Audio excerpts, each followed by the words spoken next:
There's a difference between going downstairs and stepping off of a curb or stepping off of any sort of ledge. When I'm going downstairs, my intention is to move directly straight down, generally because I'm going to continue moving down successive steps and I'm not going to take a full step forward. When I step downstairs, I move directly down, placing with my ball of the foot first, and then I settle the weight. And then generally, if there's another step, I'm going to lift my leg up and repeat the sequence. If I'm stepping off of a curb or another ledge where my intention is to continue walking, I'm not going to descend straight down. I'm going to move forward from the same position balanced over my left leg. Instead of going straight down, placing on the ball, I'm going to move forward, placing on the heel. And I'm going to continue walking. You notice how I naturally roll out of that heel placement. So I don't crash into the heel. I touch down with the heel and continue gliding forward like I was an airplane landing. I change weight, shift to a balanced position, and then I step down and forward, placing on the heel, and then continue walking.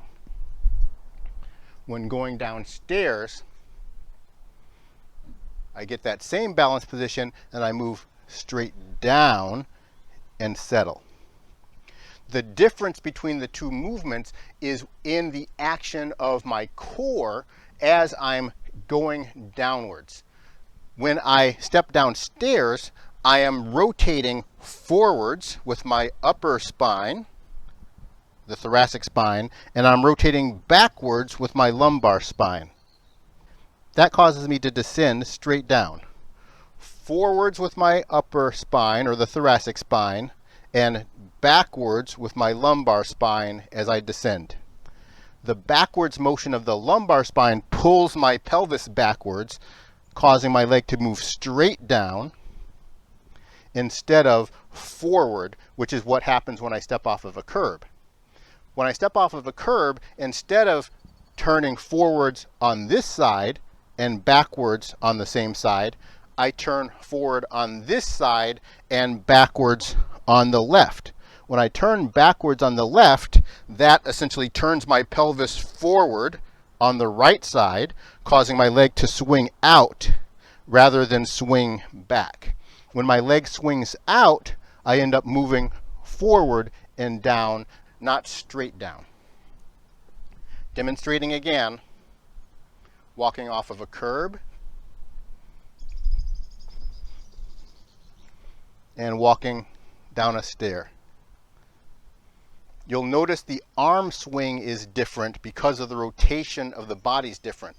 When I go off of a curb, my left arm is swinging forward. When I go downstairs, my right arm is swinging forward. That is because of the different rotation in my thoracic spine as I go downstairs versus going off of a curb. My thoracic spine is turning this way when I go downstairs. My thoracic spine is turning this way when I go off of a curb. That's the difference. And also be sure that you're paying attention to that foot placement. I place on the ball of the foot coming downstairs, ball of the foot, then lower. I place on the heel of the foot when I'm going off of a curb.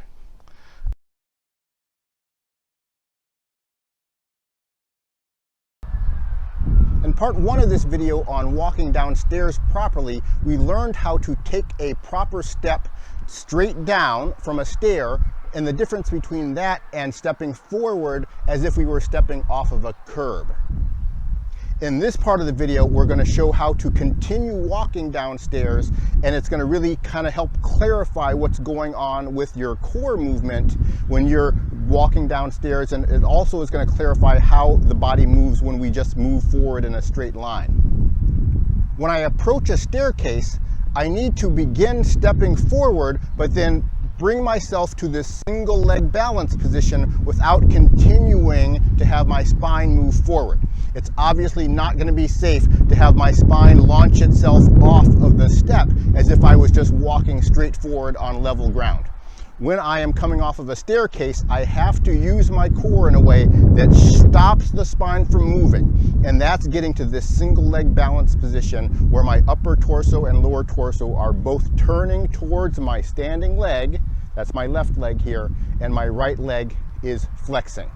So now I'm in a balanced position, and then I'm going to step down by extending my right hip, turning forward or counterclockwise with my upper torso, and turning backwards or clockwise with my lower torso. At this point, I am going to flex my left hip, and that is going to shift my weight, lowering my heel. And now I have flexion of my left hip and torsional rotation on my right, forward rotation of the upper torso, backwards rotation of the lower torso. At this point, my leg is still on the back stair, so you notice that the ball of my foot is still on the back stair. If I continue to flex this hip, which it's already in flexion, it doesn't progress my body forward at all. The leg doesn't even swing forward. You can see the heel stays back, or the whole foot stays back. What I need to do to shift the foot forward to prepare to step down the next step is turn the spine using my upper torso forward on the left, and that brings my left foot forward back to this single leg balance position. So now I'm flexing my left hip, and I am turning clockwise with the upper torso and clockwise with the lower torso, bringing me to single leg balance. Now I'm ready to step down again, change weight, turn my upper torso to bring myself back to single leg balance. Step down, change weight, single leg balance.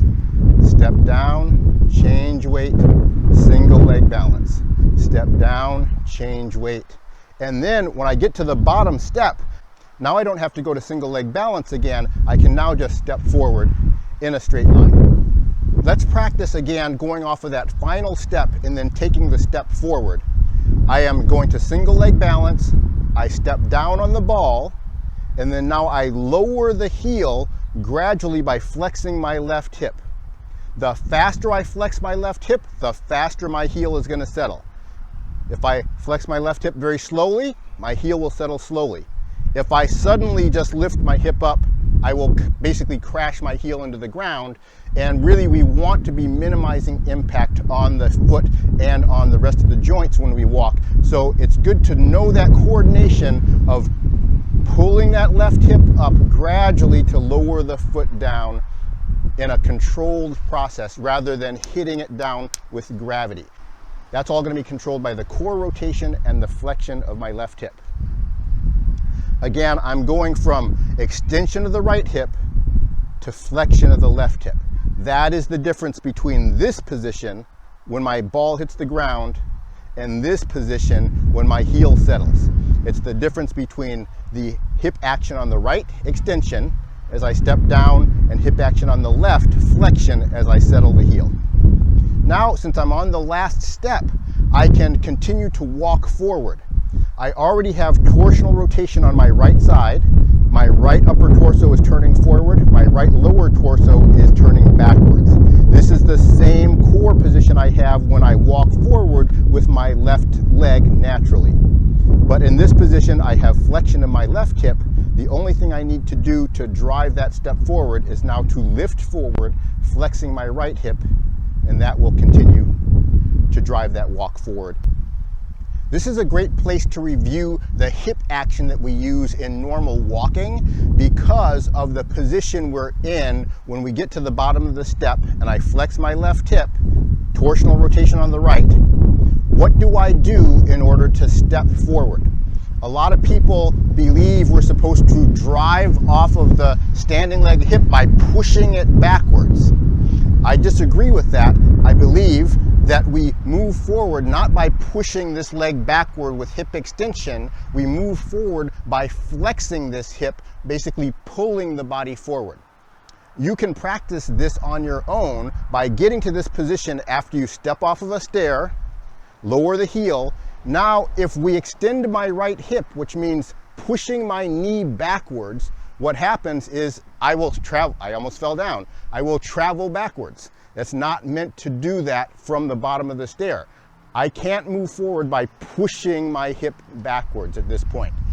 What I'm going to do instead, as I reach the bottom of the stair and lower my heel, is I'm going to lift my right knee forward, pulling it up, and that essentially pulls the body forward when we initiate the walking sequence. You can practice this on your own, and I believe you'll be able to feel the difference between lifting forward or pushing backwards. Pushing backward is hip extension, pulling forward is hip flexion.